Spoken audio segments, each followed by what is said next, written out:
আসসালামু আলাইকুম। আমি ডাক্তার তাসনিম, রক্তরোগ বিশেষজ্ঞ। আজকে আমাদের মাঝে মধ্যে দেখা যায় অ্যানিমিয়া হয়েছে বা রক্ত স্বল্পতা বা রক্তের লৌহকণিকা কমে গেছে। হ্যাঁ, তখন আমরা দেখা যায় যে স্থানীয় ডাক্তারের কাছে গেলে ডাক্তার আপনাকে বলবে যে আপনার হিমোগ্লোবিন কমে গেছে, আপনার হিমোগ্লোবিন 7 গ্রামে চলে আসছে, 10 গ্রামে চলে আসছে, আপনি আপনার রক্ত নিতে হবে, ব্লাড ট্রান্সফিউশন করতে হবে।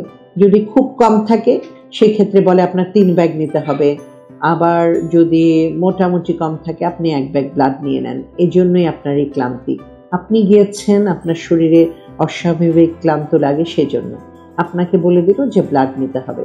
আপনি কিন্তু জানলেনও না যে আপনার রক্তটা কেন কমে গেছে। একজন মধ্যবিত্ত মানুষের, যাদের খাওয়ার তেমন কোনো অভাব নেই এবং খাওয়ার কোনো প্রবলেম নেই, রুচির কোনো প্রবলেম নেই, নিয়মিত যে ভাত মাছ এগুলো খাওয়া হচ্ছে, শাকসবজি খাওয়া হচ্ছে, সেক্ষেত্রে রক্তের মাত্রা 10-এর নিচে নেমে যাবে, এটা খুবই অস্বাভাবিক। কিন্তু আমাদের বলা হয় যে আপনি 1 ব্যাগ রক্ত নেন আর ভালো করে খাওয়া দাওয়া করেন, কিন্তু এটা আসলে রক্ত নেয়ার কোনো কারণ হতে পারে না। আপনাকে অবশ্যই রক্ত নেওয়ার আগে ডিটেক্ট করতে হবে, শনাক্ত করতে হবে যে কেন আমার রক্ত লাগছে। সেক্ষেত্রে খুব যদি একেবারে 3 বা 4-এ নেমে আসে, সেক্ষেত্রে আপনি একটু ব্লাড টেস্টটা, আপনার ডাক্তার ব্লাড টেস্ট পাঠিয়ে দেওয়ার পরে আপনি রক্তটা নেন, যাতে করে আপনার নির্ণয় হয়। কারণ আপনি 4 হিমোগ্লোবিন নিয়ে গেছেন। 4 হিমোগ্লোবিন সাধারণত খুব মারাত্মক সমস্যা না হলে এত কম হবে না। সেক্ষেত্রে আপনার ডাক্তার বলবে জরুরি ভিত্তিতে আপনাকে রক্ত নিতে হবে। সেক্ষেত্রেও আমরা যেটা করি সেটা হচ্ছে রক্তের হিমোগ্লোবিন কত আছে এবং রক্তের যে লোহিত কণিকা সেটার এমসিভি, সেটার সাইজ কত, এবং আরও কিছু টেস্ট আছে যেটা দেখে শনাক্ত করা যায় যে রক্তটা কেন কমলো। একটা সিবিসি, এটাকে আমরা বলি কমপ্লিট ব্লাড পিকচার, মাত্র 200 থেকে 300 টাকা খরচ হয় টেস্টটা করতে সাধারণ ল্যাবগুলোতে।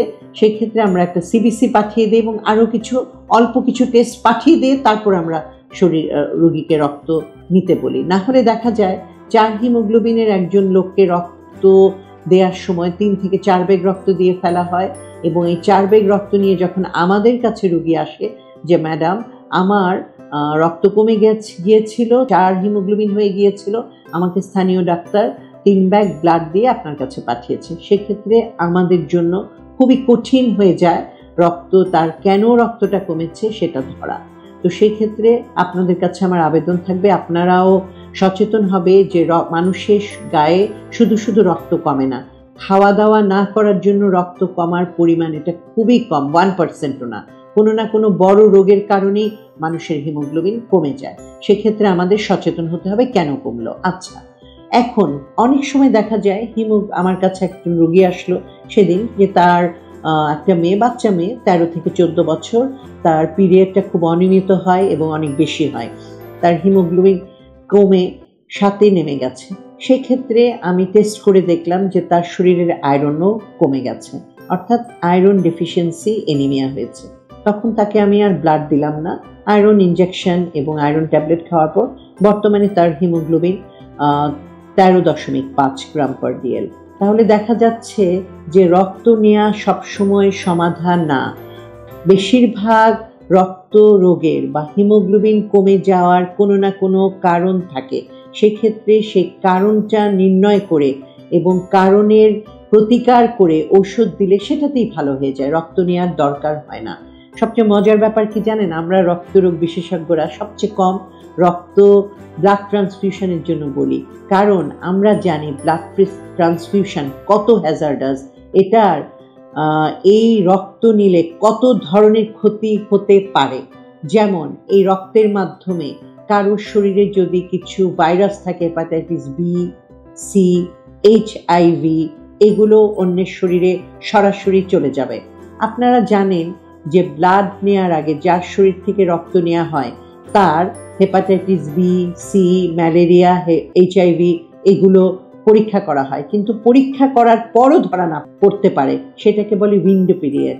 যার কাছ থেকে রক্ত নেওয়া হয়েছে তার যদি এই জীবাণুগুলোর উইন্ডো পিরিয়ড থাকে ধরা পড়বে না, এবং আপনার শরীরে দেখা যাবে যে হেপাটাইটিস সি ভাইরাস দিয়ে ইনফেকশন হয়ে গেছে। আমরা জানি হেপাটাইটিস সি ভাইরাস দিয়ে যদি কোনো হেপাটাইটিস হয় বা লিভারের রোগ হয়, সেটা লিভার সিরোসিস, এমনকি লিভার ক্যান্সার পর্যন্ত হয়ে যেতে পারে।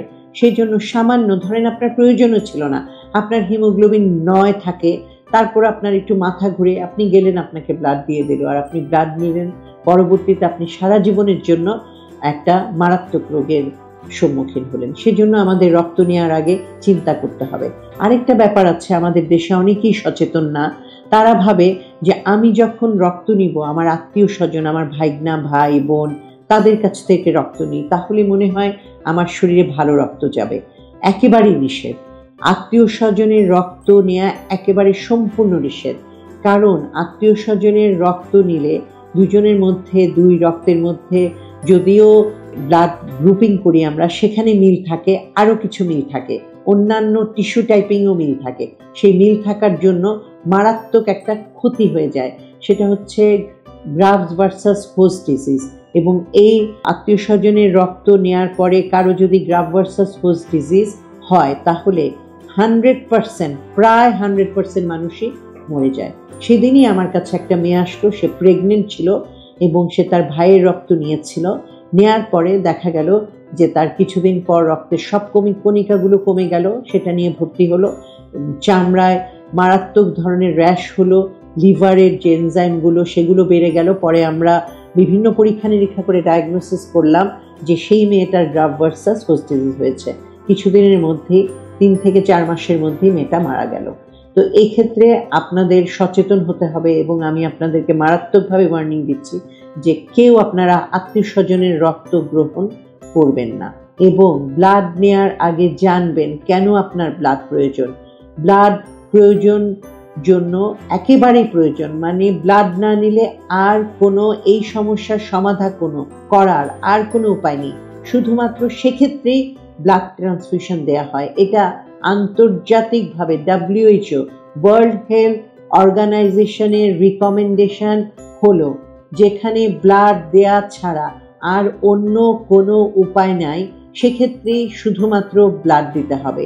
এবং ব্লাড দেওয়ার আগে খুব ভালোভাবে পরীক্ষা নিরীক্ষা করতে হবে যার ব্লাড ডোনেশন করা হচ্ছে সেই মানুষের। কারণ রক্তবাহিত রোগগুলো অন্যের শরীরে প্রবেশ করবে। আর এ ব্যাপারে আপনাদের কাছে টেক হোম মেসেজ হচ্ছে, সেখান থেকে ব্লাড নেবেন না। সরকারি এনলিস্টেড যে প্রতিষ্ঠান, সেখান থেকে রক্ত নেবেন। যেমন যে সমস্ত ব্লাড ব্যাংক রাস্তার কাছে 1-2 মানুষ মিলে তৈরি করেছে, যে সমস্ত ব্লাড ব্যাংকের কোনো লাইসেন্স নেই, সেখান থেকে রক্ত নেবেন না। লাইসেন্স প্রাপ্ত এবং গভর্নমেন্ট অ্যাফিলিয়েশন আছে এরকম জায়গা থেকে রক্ত নেবেন। আত্মীয় স্বজনের রক্ত নেবেন না। রক্ত নেয়ার আগে আপনি আপনার ডাক্তারকে প্রশ্ন করবেন, আমাকে কেন রক্ত দেয়া হচ্ছে, আমার কি রক্ত রোগ হয়েছে। ধন্যবাদ।